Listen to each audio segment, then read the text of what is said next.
अस्सलाम वालेकुम, welcome back to APS schooling system. Today we are going to start the active and passive voice. आज हम active passive voice का lecture लेकर आए हैं और उसको स्टार्ट करेंगे अच्छे तरीके से। इसकी डेफिनेशन को कवर करेंगे, इसके लॉजिक, इसके कॉन्सेप्ट्स और इसकी कन्वर्जन देखेंगे। तो चलिए इसको स्टार्ट करते हैं। So first of all discussing here the definition of active and passive voice. सबसे पहले हम डिस्कस करें डेफिनेशन एक्टिव पैसिव की। तो basically active and passive voices are two ways of expressing the same sentence और statement. कह रहे हैं एक्टिव और पैसिव वॉइस जो हैं वो दो रास्ते हैं, दो ज़रिए हैं क्या करने के, एक्सप्रेस करने के, ज़ाहिर करने के, बताने के, दिखाने के। किसको? द सेम सेंटेंस, एक ही सेंटेंस को, या वो स्टेटमेंट कह लो आप या सेंटेंस कह लो। कह रहे हैं एक ही जुमले को दो तरीके से दिखाने के, एक्सप्रेस करने के, बताने के दो क्या हैं? वेज़ हैं। कौन से वेज़ हैं भाई? ये हम पढ़ लें एक्टिव और पैसिव के बारे में। तो passive and active voice are two ways of expressing the same sentence और स्टेटमेंट। एक्टिव और पैसिव जो हैं वो दो रास्ते हैं एक्सप्रेस करने के, ज़ाहिर करने के, सेम सेंटेंस या स्टेटमेंट। उसके बाद थोड़ा सा और कवर करते हैं क्या है आगे। With different emphasis on the subject, लेकिन मुख्तलिफ तरीके से आप ज़ोर डालते हो। एम्फेसिस का मतलब होता है ज़ोर डालना है किसके ऊपर? सब्जेक्ट के ऊपर। जब आप बात करते हो एक्टिव की तो जो आपका डूअर ऑफ एन एक्शन होता है वो आपका सब्जेक्ट होता है, लेकिन पैसिव के अंदर आपका जो ऑब्जेक्ट होता है वो क्या बन जाता है? सब्जेक्ट बन जाता है। ठीक है, तो ये कह रहे हैं कि दोनों तरीके से आप सब्जेक्ट के ऊपर अलग अलग जो है वो क्या डालते हो? जोर डालते हो। And the action of the sentence, action के ऊपर और सब्जेक्ट के ऊपर एक्टिव और पैसिव में अलग अलग तरीके से जोर डाला जाता है। अच्छा, वो किस तरह से डाला जाता है हम उसको आगे डिस्कस करेंगे। अभी हमने डेफिनेशन को पढ़ा कि active and passive voice are two ways of expressing the same sentence. Active passive जो है वो दो रास्ते हैं, दो गेट्स हैं सेम सेंटेंस, एक ही सेंटेंस को बताने की या स्टेटमेंट को, एक ही स्टेटमेंट को या एक ही जुमले को दो तरीके से बताने के क्या है? वेज हैं। कौन कौन से? एक्टिव और पैसिव विद डिफरेंट एम्फेसिस। हाँ, आप क्या करते हो? आप मुख्तलिफ तरीके से जोर डालते हो किसके ऊपर? सब्जेक्ट के ऊपर। And the action of the sentence, subject पे और जो आपका सेंटेंस का एक्शन हुआ है मतलब वर्ब। ठीक है, तो एक्टिव में अलग तरीके से बताते हो और पैसिव में थोड़ा अलग तरीके से। अब वो कैसे होता है हम उसको आगे डिस्कस करते हैं। फॉर एग्जाम्पल, हमारे पास एक एग्जाम्पल है, in active voice the dog chase the cat. अब इसमें एक्टिव वॉइस के अंदर क्या है? The dog chase the cat, dog ने जो है वो कैट को चेस्ट किया। चेस्ट का मतलब होता है पीछा करना। ठीक है, तो पीछा किया। अब हम अगर इसको वैसे भी देखें, क्योंकि हम टेंसेस पढ़ के आ रहे हैं, अगर आपने मेरी प्रीवियस वीडियो नहीं देखी तो आप देख सकते हैं, क्योंकि वहाँ पे मैंने टेंसेस को अच्छे तरीके से कवर करा है और ये हमारा एक्टिव पैसिव का सेशन चल रहा है। ठीक है, तो यहाँ पर हमारे पास दी डॉग चेज है और हमने कहा है कि अगर सब्जेक्ट के फ़ौरन बाद कोई हेल्पिंग वर्ब ना हो और कौन सी फॉर्म आ जाए? सेकंड, तो हम कह सकते हैं हमारे पास ये कौन सा सेंटेंस है? हमारे पास ये पास्ट इंडेफिनिट है। पास्ट इंडेफिनिट क्योंकि हमारे पास एक सेंटेंस है, मैं आपको ऐसे ही नॉलेज के लिए बता रहा था। अब दोबारा से वापस आते हैं। The dog chase the cat, dog ने जो है वो बिल्ली का पीछा किया। द सब्जेक्ट द डॉग, कह रहे हैं जो हमारा डॉग है परफॉर्म्स द एक्शन, वो क्या कर रहा है? एक्शन को परफॉर्म कर रहा है। चेजिंग द कैट मतलब वो बिल्ली का क्या कर रहा है? पीछा कर रहा है। सही है। इस सेंटेंस के अंदर ज़रा गौर से देखिएगा, कह रहे हैं हमारे पास एक मिसाल थी, the dog chase the cat. अब जो है वो डॉग ने चेज किया कैट को, पीछा किया किसका? कैट का। द सब्जेक्ट, जो सब्जेक्ट है हमारा, परफॉर्म द एक्शन, वो एक्शन को परफॉर्म कर रहा है, उसका कुछ काम है। उस सब्जेक्ट का क्या काम है? कि भाई वो पीछा कर रहा है किसका? कैट का। अब हम पैसिव में देखें तो देखिए हमारा जो सारा फोकस है ना अभी एक्टिव के अंदर, वो किसके ऊपर है? डी डॉग के ऊपर है। ठीक है, हम बता रहे हैं कि भाई कुत्ते ने बिल्ली का पीछा किया, उस कुत्ते ने बिल्ली का पीछा किया। इस तरह से अगर हम बता रहे हैं, फॉर एग्जांपल अगर हम इसे थोड़ा डिफरेंट करते हैं, अब हम हमारा फोकस द डॉग पे नहीं है, हमारा फोकस किस पे आ गया भाई? कैट पे आ गया। तो हम कैसे एक्सप्रेस करेंगे वो पैसिव वॉइस में? अगर हम उसको, हमें अगर ऑब्जेक्ट के ऊपर जोर डालना है, तो अगर हमें थोड़ा इफेक्टिवली बात करनी है, इफेक्टिवली कहीं लिखना है, तो हम इस तरह से बता सकते हैं और दिखा सकते हैं। देखें कैसे। कहते हैं in passive voice the cat was chase by the dog. Passive voice में क्या है कि बिल्ली का पीछा किया गया, बिल्ली का पीछा किया गया किसके ज़रिए? कुत्ते के ज़रिए। इसका मतलब अब जो फोकस है वो किस पे आ रहा है भाई? दी कैट के ऊपर आ रहा है। The subject the cat receive the action. अब जो हमारा सब्जेक्ट है, जो कैट है, वो क्या कर रही है? वो एक्शन को रिसीव कर रही है। मतलब यहाँ तो वो ऑब्जेक्ट बनी हुई थी, लेकिन यहाँ क्या बन गया भाई? सब्जेक्ट। ठीक है, तो कह रहे हैं रिसीव द एक्शन। अब हम क्या कर रहे हैं? हम कैट के ऊपर हमारा फोकस है। ठीक है, बीइंग चेज द डॉग, अब वो जो है उसका पीछा किया गया है, उसका पीछा किया गया है किसके ज़रिए? डॉग के ज़रिए। ठीक है, अब देखो इसकी थोड़ी सी अगर हम समरी देखें, active voice emphasis the doer of an action. Active voice जो है वो क्या करती है? जोर डालती है किसके ऊपर भाई, डूअर ऑफ एन एक्शन के ऊपर। जब हमें सब्जेक्ट के ऊपर जोर डालना होता है तो हम एक्टिव वॉइस के अंदर बात करते हैं, लेकिन while passive voice emphasis the receiver of an action कह रहे हैं, जबकि जो पैसिव वॉइस है वो जो ऑब्जेक्ट होता है आपका, रिसीवर ऑफ एन एक्शन आप किसे बोलते हो, receiver of an action is equal to object कहोगे आप, क्या कहोगे, ऑब्जेक्ट। और ये जो आपका डूअर ऑफ एन एक्शन है इसे आप क्या कहोगे, सब्जेक्ट। तो कह रहे हैं समरी हमने यहाँ पर इसकी देखी, मतलब इसे समराइज करा कि एक्टिव वॉइस के अंदर आपका सारा फोकस किस पर होता है, डूअर ऑफ एन एक्शन के ऊपर, और पैसिव वॉइस के अंदर आपका सारा फोकस कहाँ होता है भाई, रिसीवर ऑफ एन एक्शन के ऊपर। ठीक है, तो मुझे उम्मीद है आपको थोड़ा सा समझ आया होगा कि जब आप सब्जेक्ट के ऊपर फोकस करोगे तो आप नॉर्मली एक्टिव में बात करोगे, लेकिन अगर आपका फोकस ऑब्जेक्ट के ऊपर है तो आप किससे बात करोगे, आप बता रहे हो आप डॉग की इतनी बात करें, आप बोलो भाई बिल्ली का पीछा किया गया है, बिल्ली का पीछा किया गया है, तो आप उसे पैसिव में एक्सप्रेस कर सकते हो। ये काम होता है पैसिव वॉइस का। ठीक है, तो हमने अभी इसके कॉन्सेप्ट को समझा है कि भाई हम इसे कहाँ यूज़ करते हैं और ये कहाँ इफेक्टिवली इसे यूज़ होना चाहिए। ठीक है, तो हम यहाँ बात करते हैं और थोड़ा सा डीप जाते हैं। Both active and passive voice can be use effectively in writing. कह रहे हैं एक्टिव वॉइस भी, बहुत से लोग समझते हैं शायद पैसिव वॉइस सिर्फ ग्रामर के हद तक महदूद है, ऐसा नहीं है। कह रहे हैं एक्टिव एंड पैसिव वॉइस जो हैं वो क्या हैं, can be use effectively in writing. उन्हें दोनों तरीके से दोनों को राइटिंग में यूज़ किया जा सकता है और इफेक्टिवली यूज़ किया जा सकता है भाई। ठीक है, और depending on the desired emphasis and style, ये आपकी ख्वाहिश पे डिपेंड करता है कि आप किस स्टाइल में बात कर रहे हैं और किस पर जोर डाल रहे हैं। तो फिर आप अगर सब्जेक्ट की बात कर रहे हैं और आपका सारा फोकस सब्जेक्ट के ऊपर है, सब्जेक्ट के बारे में बता रहे हैं, तो आप उसे एक्टिव में एक्सप्रेस करेंगे। अगर आपका फोकस ऑब्जेक्ट के ऊपर है तो आप उसे पैसिव वॉइस में बता सकते हैं, वो थोड़ा और इफेक्टिव हो जाएगा आपके लिए। अब हम ये देखते हैं कि अगर हमें आइडेंटिफाई करना हो कि ये एक्टिव वॉइस है या पैसिव वॉइस है तो हम वो कैसे आइडेंटिफाई कर सकते हैं। तो हमारे पास आइडेंटिफिकेशंस हैं यहाँ पर। आइडेंटिफिकेशंस क्या है, to identify an active sentence और passive sentence you can follow these guidelines. यानी अगर आपने आइडेंटिफाई करना हो एक्टिव सेंटेंस को या पैसिव सेंटेंस को, आप इन गाइडलाइंस को फॉलो कर सकते हो। अभी हम एक्टिव की बात करेंगे। एक्टिव के अंदर क्या होता है, एक्टिव सेंटेंस के अंदर the subject performs the action, subject क्या करता है, एक्शन को परफॉर्म करता है। The subject is usually placed at the beginning of the sentence, subject जो है वो आम तौर पर कहाँ लिखा जाता है भाई, बिगिनिंग ऑफ द सेंटेंस, शुरुआत में लिखा जाता है। आमतौर पर जो सब्जेक्ट होता है आपका वो सेंटेंस के शुरुआत में लिखा जाता है। Followed by the verb, verb को फॉलो कर रहा होता है, मतलब वर्ब के पीछे होता है, एंड ये ऑब्जेक्ट, और ऑब्जेक्ट को भी फॉलो कर रहा होता है। अब हमारे पास एक एग्जाम्पल इस तरह से ये है, इसको डिस्कस करेंगे अभी, तो आपके पास लॉजिक आपका और क्लियर हो जाएगा। The active sentence focus is on the doer of an action. कह रहे हैं जो एक्टिव सेंटेंस होता है उसका सारा फोकस कहाँ होता है, डूअर ऑफ एन एक्शन के ऊपर होता है।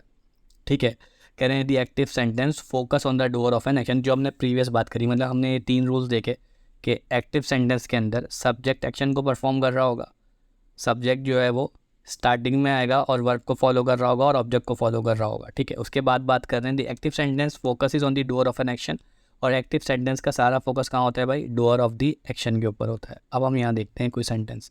एग्जाम्पल, सारा subject, eat verb an apple, और ये ऑब्जेक्ट। मतलब अगर हम इसे हटा के बात करें तो सारा एट एन एप्पल, सारा ने सेब खाया।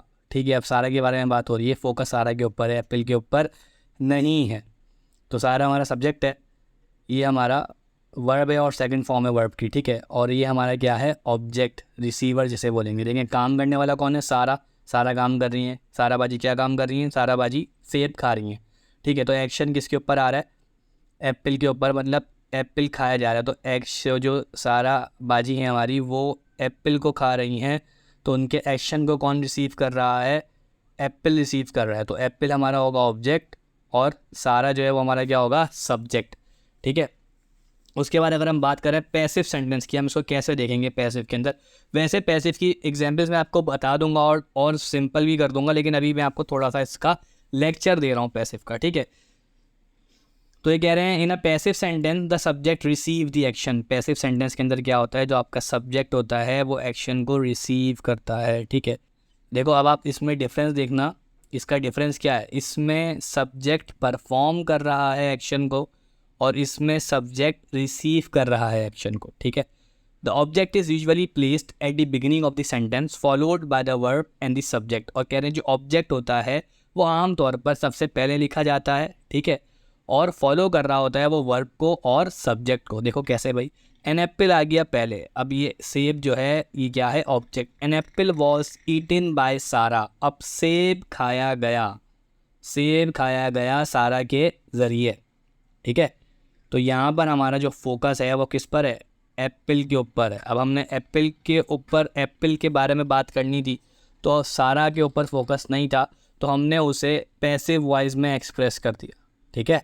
तो हमारा मेन थीम है जो हमारे पेपर पॉइंट ऑफ व्यू से भी इम्पॉर्टेंट है।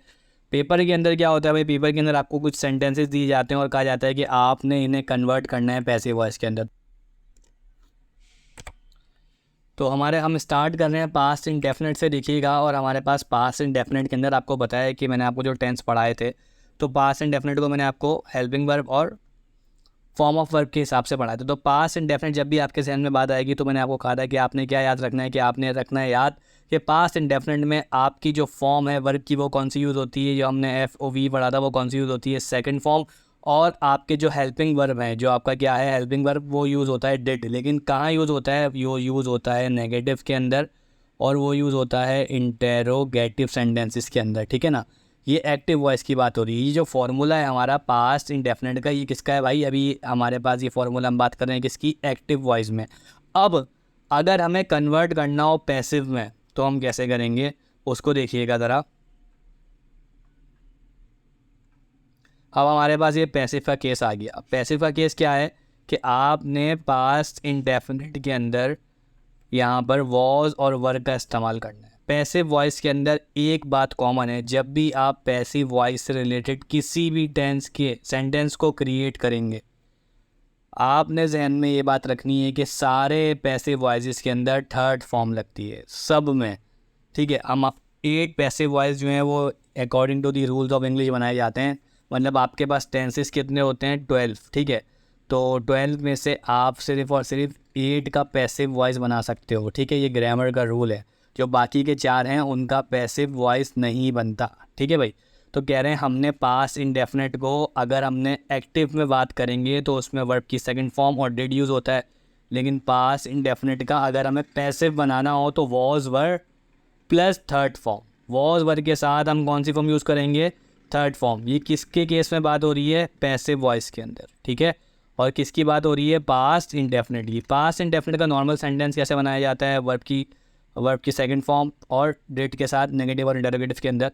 लेकिन जब उसका पैसिव वॉइस बनाएंगे, मतलब उसे कन्वर्ट करेंगे एक्टिव से पैसिव के अंदर, तो हम उसकी उस सेंटेंस के अंदर क्या लगाएंगे, वॉज और वर और थर्ड फॉर्म का यूज़ करेंगे। सर कैसे करेंगे, तो चलिए अब उसको देखते हैं कि कैसे करेंगे।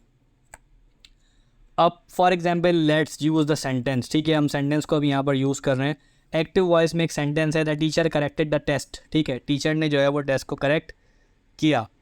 तो यहाँ पे कह रहे हैं, अब आप देखें सिंपल, आपने इस तरह से पहचानना है। आपने सबसे पहले जब कन्वर्जन करना तो आपको उर्दू तो अभी करनी नहीं है फिलहाल, ठीक है। तो अभी हम इंग्लिश में इसे देखते हैं। कह रहे हैं भाई सबसे पहले हमारे पास ये आ गया सब्जेक्ट। टीचर जो है वो काम करने वाला है, वो क्या कर रहा है, मिस्टेक्स को टेस्ट को करेक्ट कर रहा है, ठीक है। तो हमारे पास यहाँ पे जो वर्ब है वो कौन सा है भाई, सेकंड। हमने पहचान लिया सब्जेक्ट के फ़ौरन बाद सेकंड फॉर्म आ रही है, तो हमने बोला कि हमारा कौन सा सेंटेंस है, पास्ट इंडेफिनिट।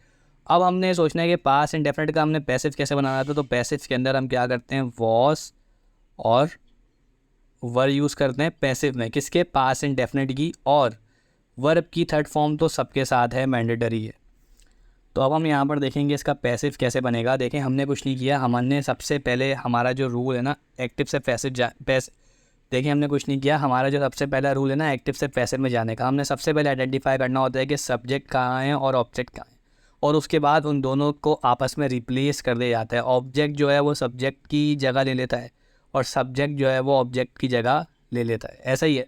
तो दी टेस्ट जो था, टेस्ट पर काम हो रहा था, टेस्ट एक्शन को रिसीव कर रहा था। तो टेस्ट हमारा क्या था, ऑब्जेक्ट। टेस्ट को हमने क्या कर दिया भाई, ऑब्जेक्ट कर दिया, सबसे पहले लिख लिया, ठीक है। क्योंकि पैसिव वॉइस के अंदर ऑब्जेक्ट सबसे पहले लिखा जाता है। उसके बाद आपने क्या याद रखना है, पास्ट इंडेफिनिट का क्या है कन्वर्जन पैसिव वॉइस का, वॉज और वर। दी टेस्ट क्योंकि ज़्यादा है, टेस्ट क्या है भाई, ज़्यादा, तो हमने वर इस्तेमाल किया क्योंकि प्लूरल के साथ आप वर इस्तेमाल करते हो। दी test were corrected, second form भी करेक्टेड और थर्ड फॉर्म भी करेक्टेड। अब सब्जेक्ट के फ़ौरन बाद उसका रूल क्या है, देखें सब्जेक्ट के फ़ौरन बाद बाय लगाना होता है पैसिव वॉइस के सेंटेंस के अंदर। तो पहला रूल तो क्या था, तो जो आपका फर्स्ट रूल था वो क्या था कि आपने सबसे पहले सब्जेक्ट को ऑब्जेक्ट में कन्वर्ट करा और ऑब्जेक्ट को सब्जेक्ट में कन्वर्ट करा, कर दिया। उसके बाद हेल्पिंग वर्ब लगाए, पास्ट इंडेफिनिट के पैसिव वॉइस के अंदर जो हेल्पिंग वर्ब आते हैं वॉज वर्ब आते हैं। उसके बाद थर्ड फॉर्म लगाई, जो भी आपका यहाँ पे वर्ब था आपने थर्ड फॉर्म लगा दी, करेक्टेड। और वर्ब के फ़ौरन बाद आप क्या लगाओगे, बाय लगाओगे पैसिव वॉइस के अंदर, चाहे वो किसी भी टेंस का हो। The test were corrected by the teacher, और सबसे बाय के बाद आपने क्या लिख दिया, अपना सब्जेक्ट लिख दिया, जो आपके नॉर्मल एक्टिव सेंटेंस के अंदर सब्जेक्ट था। तो देखें था टीचर यहाँ है, अब यहाँ पे पैसिव वॉइस के अंदर टीचर यहाँ आ चुका है। तो मुझे उम्मीद है आपको समझ आ रहा होगा। So we have one more example है एक्टिव की है, जो कि एक्टिव से रिलेट कर रही है हमारे पास, और हमारा टेंस चल रहा है पास्ट इंडेफिनिट। ये हमारी लास्ट एग्जाम्पल है, उसके बाद हम इंशाल्लाह पास्ट कंटिन्यूस को स्टार्ट करेंगे। Active, the company hired a new marketing manager, company ने जो है वो एक नया मार्केटिंग मैनेजर हायर किया। जब भी आपको कहा जाए कि आपको डू एज डायरेक्टेड के अंदर ये आएगा, ठीक है, ब्रैकेट में इंस्ट्रक्शन लिखी हुई होती है कि आपने ये वाला काम करना है, तो आप वैसे ही काम कर देते हो, जैसे कन्वर्टेड इनटू पैसिव वॉइस या कन्वर्टेड इनटू पास्ट कंटिन्यूस। तो ये एग्जाम के हवाले से इंपॉर्टेंट टॉपिक है, ठीक है, और वैसे भी इंपॉर्टेंट है। तो हमने क्या करा, हमने सबसे पहले चेक करना है कि हमारा टेंस कौन सा यहाँ पर इस्तेमाल हो रहा है। तो हमने देखा यहाँ पर दी कंपनी है और सब्जेक्ट है हमारा, कंपनी काम करने वाला है, कंपनी काम कर रही है। कंपनी क्या काम कर रही है, कंपनी मैनेजर को, उसने नए मैनेजर को हायर किया, ये भी एक काम है, उसको जॉब के लिए हायर किया है, उसे जॉब दी है, ठीक है। तो कंपनी ने काम किया है, और उस कंपनी के बाद फ़ौरन से फॉर्म ऑफ वर्ब हमारी कौन सी आ रही है, सेकंड, ठीक है। आपको जितनी ज़्यादा वर्ब की अवेयरनेस होगी, आपको उतना ज़्यादा आसानी से आप सेंटेंस को बना पाओगे और फॉर्म्स ऑफ वर्ब को भी आपस में रिप्लेस कर पाओगे। तो ये कह रहे हैं the company hired a new marketing manager, company ने जो है वो एक नया मार्केटिंग मैनेजर हायर किया। तो सबसे पहले हमने टेंस को देखा कि हमारा टेंस है ये पास्ट इंडेफिनिट, सब्जेक्ट के फ़ौरन बाद सेकंड फॉर्म आ रही है। उसके बाद मार्केटिंग मैनेजर हमारा क्या है, ऑब्जेक्ट, क्योंकि काम किस पर हुआ है, मार्केटिंग मैनेजर को हायर किया गया है, ऐसा ही है। और एक नया मार्केटिंग मैनेजर, ठीक है, इसे हम कह सकते हैं न्यू मार्केटिंग मैनेजर, ये पूरा ऑब्जेक्ट हम इसे कह सकते हैं। इस तरह से अच्छा हमारे पास जो एक्स्ट्रा की चीज़ आ रही है यहाँ पे, तो ये हमें कैसे और क्लियरिफाई होगा, जब हम ज़्यादा प्रैक्टिस करेंगे ना, ये और ज़्यादा हमारे पास ईजीली हमारा ये क्लियर हो जाएगा कॉन्सेप्ट कि हमें कहाँ पर ये एक्स्ट्रा की चीज़ स्टार्टिंग में लगानी है और कहाँ जो है वो हमने लास्ट में लगानी है। तो देखते हैं इसकी conversion. A new marketing manager, देखिए क्योंकि ये पूरा ही अगर आप इसे देखें तो सेंस कर रहा है ना कि एक पूरा नया मार्केटिंग मैनेजर जो है वो हायर किया गया। अगर हम इसे अ न्यू को लास्ट में प्लेस कर देंगे, कॉमन सेंस की बात है, तो हमारा जो सेंटेंस का सेंस है वो आउट हो जाता, ठीक है, वो एक प्रॉपर सेंस क्रिएट नहीं करता। तो यहाँ पर हमारे पास देखिए किस तरह से होगा। सबसे पहले मैंने यहाँ पे क्या किया, मैंने बोला अ न्यू मार्केटिंग मैनेजर को मैंने अपना पूरा ऑब्जेक्ट कंसीडर कर लिया, क्योंकि एक नया मार्केटिंग मैनेजर हायर किया गया है, इस पर काम हुआ है, ऑब्जेक्ट है, ठीक है, कंपनी ने हायर किया। और काम किसने किया है, कंपनी ने, ठीक है, जॉब दी है किसको, एक मैनेजर को। तो इसने एक्शन को रिसीव किया होगा, ये लो भाई अपॉइंटमेंट लेटर आपका। तो उसने क्या किया, जी सर ये मेरा अपॉइंटमेंट लेटर है, अब मैं कंपनी में आऊँगा, ठीक है। तो आ न्यू, अब हम क्या कर रहे हैं, पहले हम नॉर्मल अगर बात कर रहे थे कंपनी के बारे में ना, देखें कि कंपनी ने हायर किया है मार्केटिंग मैनेजर, तो कंपनी के बारे में बात हो रही। अब अगर हमारा फोकस है किस पर, मार्केटिंग मैनेजर के ऊपर, तो हम इस तरह से अपनी बात को बता सकते हैं, अ न्यू मार्केटिंग मैनेजर, ये हमारा ऑब्जेक्ट आ गया। A new marketing manager was, क्योंकि सिंगुलर है, was hired by the company, ठीक है, एक नया मार्केटिंग मैनेजर हायर किया गया कंपनी के ज़रिए। तो यहाँ पर हमारा फोकस किस पर है, ऑब्जेक्ट के ऊपर है, हमारा फोकस मार्केटिंग मैनेजर के ऊपर है, ठीक है। तो हमने उसे पैसिव में एक्सप्रेस किया है। आपको रूल्स में पिछली वाली एग्जाम्पल बता चुका हूँ एक दफ़ा, और जो है मैं आपको बता देता हूँ। फर्स्ट रूल है हमारा ऑब्जेक्ट से सब्जेक्ट को रिप्लेस करना। अ न्यू मार्केटिंग मैनेजर हमारा पूरा क्या था बेटे, ऑब्जेक्ट, हमने इसे रिप्लेस कर दिया, हम इसे स्टार्टिंग में ले आए सबसे पहले, ये हमारा फर्स्ट हो गया। सेकंड हमारा रूल क्या था, सेकंड हमने चेक करना है इसमें हेल्पिंग वर्ब का इंटरेक्शन, हेल्पिंग वर्ब को सही तरीके से प्लेस करना है, क्योंकि यहाँ पे कोई एक से ज़्यादा चीज़ नहीं है, प्लूरल नहीं है, उसमें हम वर्ब लगाए थे लास्ट वाली में। यहाँ पे एक ही मार्केटिंग मैनेजर हायर किया गया है, आका मतलब एक मार्केटिंग मैनेजर हायर किया गया, तो हम उसमें वॉज लगाएंगे। क्या लगाएंगे बेटा, वॉज, क्योंकि पैसिव वॉइस में पास्ट इंडेफिनिट के वॉज और वर्ब दोनों का इस्तेमाल आप कर सकते हैं। उसके बाद आपका थर्ड क्या होता है, आप देखते हो वर्ब की थर्ड फॉर्म, सबके साथ ही थर्ड फॉर्म लगाते हो, और फोर्थ आप बाय लगा देते हो।